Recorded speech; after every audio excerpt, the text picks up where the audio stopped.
Well, you've now got to stop starting Pirro away from home. It just doesn't work. That's the views which we're discussing on This Week Where Whites Walk. We're also discussing Patrick Bamford, and there's some Gnonto criticism coming in as well. Plus, why does the Championship feel so flat this season? Just hasn't sparked into life, say many. All that coming up with, of course, Jacob, who's back with us for another week. 20 minutes of Leeds chat looking at 3 important debates. First up is Pirro away from home, and does it work? Drop us a subscribe if you haven't done so already. It's 3 weekly debates in 20 minutes, plus all your tweets reviewed as well. Welcome back, Jacob. You're fresh back from that away end at Preston. What do you think then about this constant, I'm not saying hate is too strong a word, but this constant frustration with Leeds fans? People saying things like he can't start another away game for you. Adam says Leeds cannot continue starting Pirro in away games. Craig says we were very lucky at Preston. Another woeful away performance. Playing Pirro up top slows us down too much. He offers nothing and makes it too easy for the opposition. And he's a major part as to why we struggle away. Give us your thoughts. Yeah, I don't really know with Pirro. He's a bit hit and miss sometimes. I feel obviously Joseph comes on and he scores the equaliser yesterday. Let's not forget the performance, like people are saying in the tweets, was really poor again. Just struggled to break teams like that down away from home.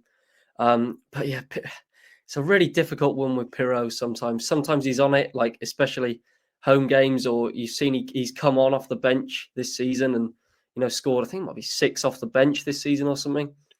But a game like that where we need to like break teams down who play in the low block, Joseph is the better option by far. With his pace, his running, his like pressing, 100% I would have gone for Joseph, and I agree with what everybody's saying online. Cheers for that, Jacob. Let's bring James into the picture as well. Welcome, James, to Where Whites Walk. James, we're talking Pirro this week. Does he frustrate you as much as he does the rest of the fan base? He looks great off the bench, especially when we're ahead. He seems to have a lot more of an impact in the game. I think he enjoys the space a lot more. And I don't know. It's difficult. When he starts, he just is anonymous. And he looks miles better off the bench. And he's a much bigger impact. And he look like scoring off the bench, really, unfortunately. Okay. I know all our friends across all the Leeds podcasts will be piling on Meslier this week. We're not going to do that because we've done it before, but we must comment on it, Jacob. And this tweet in particular, I want to get your view on. Luke says, I don't think it's too wild to say that Leeds would be clear at the top by a couple of points if they had a keeper that was a top 6 Championship standard. Sheffield United played a blinder getting the best keeper in the league off the market for borderline nothing. I mean, it was 3 million, so it wasn't exactly nothing. But does he have a point, Jacob? Yeah, even though I do think it is a bit harsh, definitely. I just feel some of the games this season, he has cost us, like a few of the goals that he's let in and like his decision making from like corners and set pieces, things like that. It is just a bit poor. But you look at some of the games that he has kept us in. Some of the saves that he has made. Do you need a new goalkeeper? Yeah. Sorry, do you need a new goalkeeper in January? I mean, I think it's a really tough question. I really think it depends what the situation is, where we are in the table, because I really don't think Darlow could do a job for that period of time. But it is who you bring in. It's what keeper is gonna deliver really. But I've kind of always liked Meslier, but yes, like some of the games that he's cost us in, it has been poor from him really. James, people said that Preston shot he had biscuit hands and he could have palmed it out. What's your view on it? He's frustrating. He's got all the attributes. He looks the part. He's got experience now, but it just seems 8-9 times out of 10, pretty much the opposition's first shot on target seems to go in. As Jacob said, I mean, I can't get that Sunderland game out of my head. The game was literally won. We had the game won. I was happy with the win, and just 2 points gone in an instant with the last action of the game. And in some way, like Millwall away, that was the one shot they had on target. And pretty much Preston had one to half decent chance yesterday, and it's gone in. Just we give up one big chance, and it's just a goal every time. We need him to make a big save. He had one good save against Borough, and he made that sensational save against Leicester last season that earned us the win at the King Power. But I saw something on Twitter today about goalkeeping metrics, and he's got the worst save percentage of any of the top six. Yeah. People are saying we won't go up because of him. I think that's probably a little bit harsh. If you don't go up, it'll be because of the lack of goals the other end, won't it? Leeds is on it's just everything. I said to someone on Twitter today, look, if we score 2 goals a game, no one's talking about the goalkeeper or the defence. We just seem to let in that one daft goal a game, and it's costing us points, that's all. We scored 2-3. I know Swansea got 3 against us, but that was a bit of an aberration. We get 2 goals a game, we won't lose games, and we're going to win about 80% of them, and no one will mind. We're creating chances. Against Blackburn, we had a host of early chances, and we didn't take any of them, and just gave Blackburn a soft goal and spent the rest of the game just attacking and trying to unlock a defence that we shouldn't even have been chasing. Yeah, absolutely. Can we talk about Bamford for a second, Jacob, as well? Because people are saying, well, he took Pirro off, but then replaced him, of course, with Bamford, and you'll have seen the miss or whatever you want to call it. I don't know. I don't want to be too harsh, but he does give other people hope that they too can be professional footballers at times. How is he's going to be on his way in January, isn't he? You'd have thought. Surely.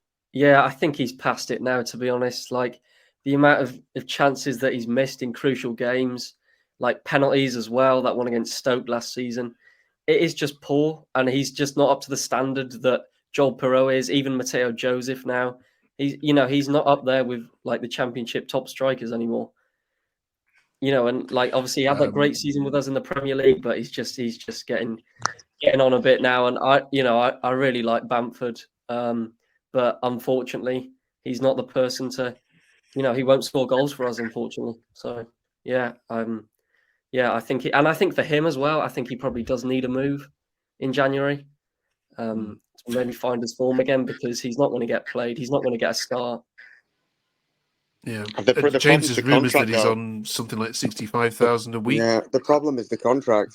Yeah, we're stuck. I think really. I think if we go up, we'll probably pay him off, but I don't know. No Championship team's going to take on whatever. I think it might have gone down since we got relegated, but at least 30 grand a week for a Championship striker who's not taking good chances. What do? You stuck. You gave him a 5-year deal on the back of the COVID season, which he was magnificent. Okay. One more player that we want to just throw in and get your discussions on. This might be a bit harsh. Edgar Allan Pirro says, can we talk about how Gnonto has been awful lately? For someone who wants to play in the Premier League, he hasn't provided nearly enough. Now, you watch Leeds every single week. I watch them when I can, and every time I see him, I see a quality player there. But is Edgar correct, James? He's something's just off at the minute. He's not as consistent as he could be. He's got all sorts of ability. He got a bit of a lucky goal against Borough, which was great last Tuesday. I think he's a bit like Pirro at the minute. I think when he comes off the bench against tired legs, he's a bit more effective at the moment. I'm not sure his execution's just a little bit off, just the same as Aronson. Solomon looked good off the bench against Preston, and Largy's just coming back from injury. So I would use him off the bench for a couple of games, let him run at tired legs, get his confidence up, and then give him the odd start again. Okay, all right. Jacob, go to see Ampadu back as well, though.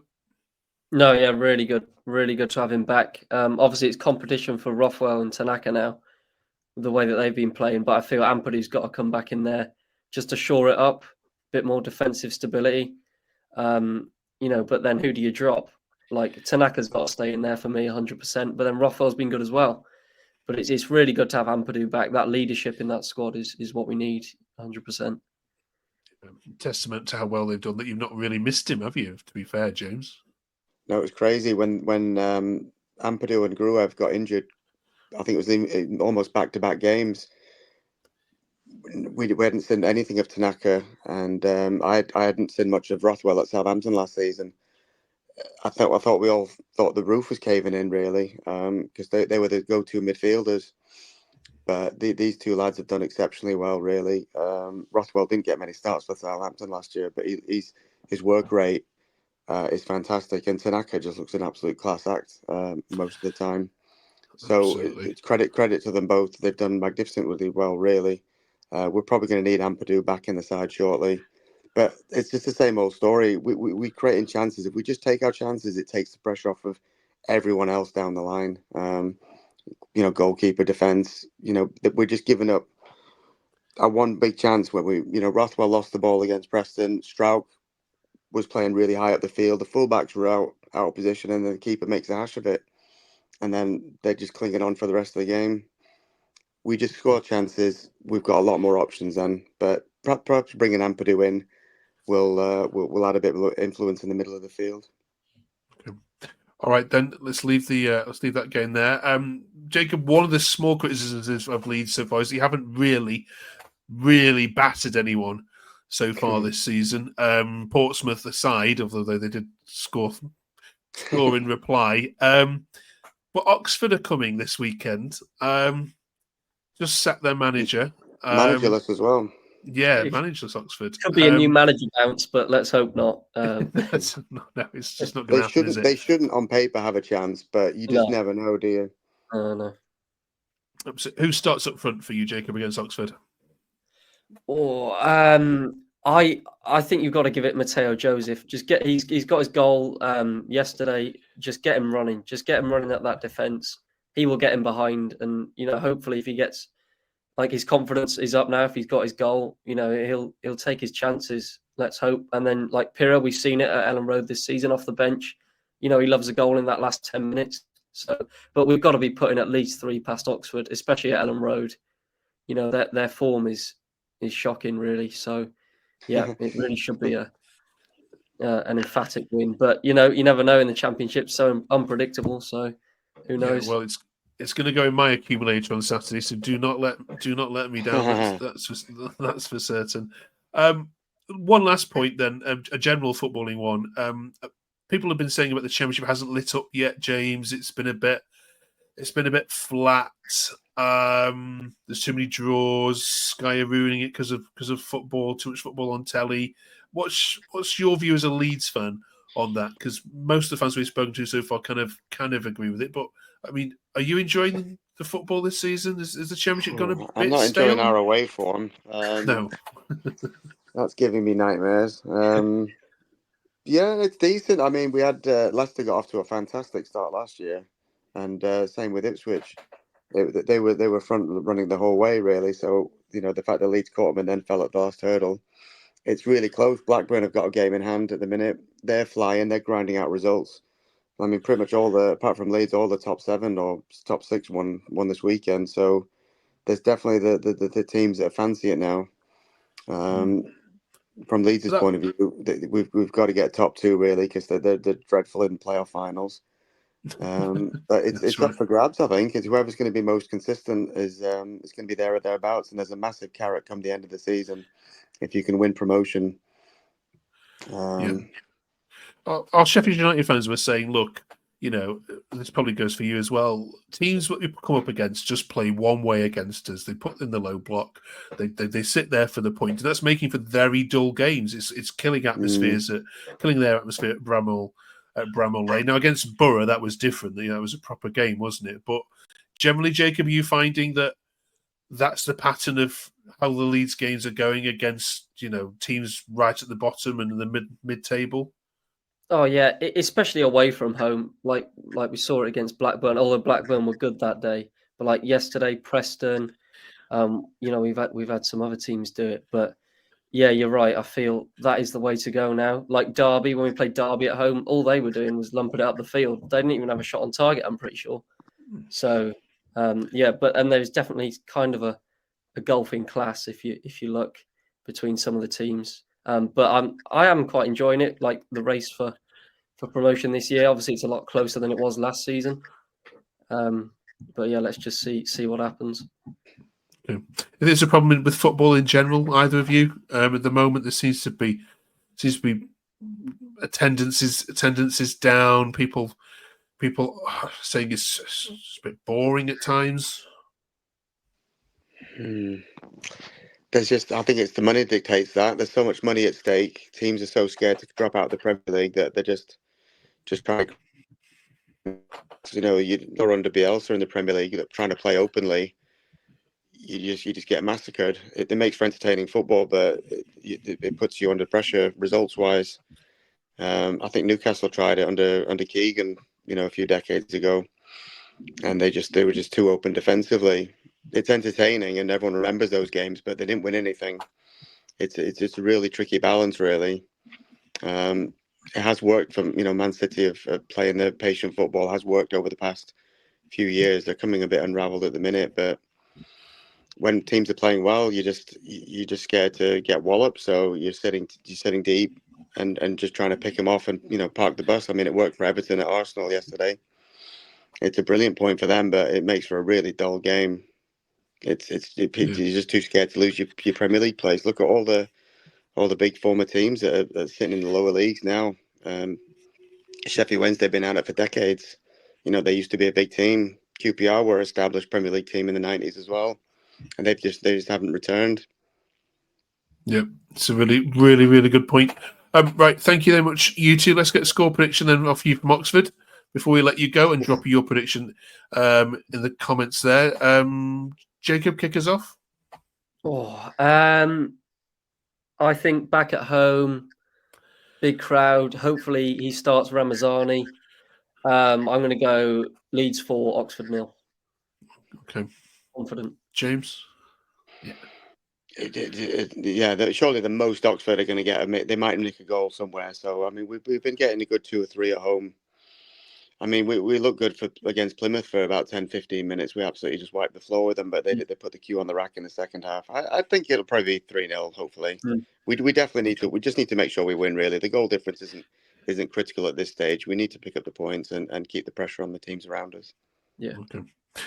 Well, it may come down to goal difference at the end of the season. So this is a game to get that goal difference column way above the other sides.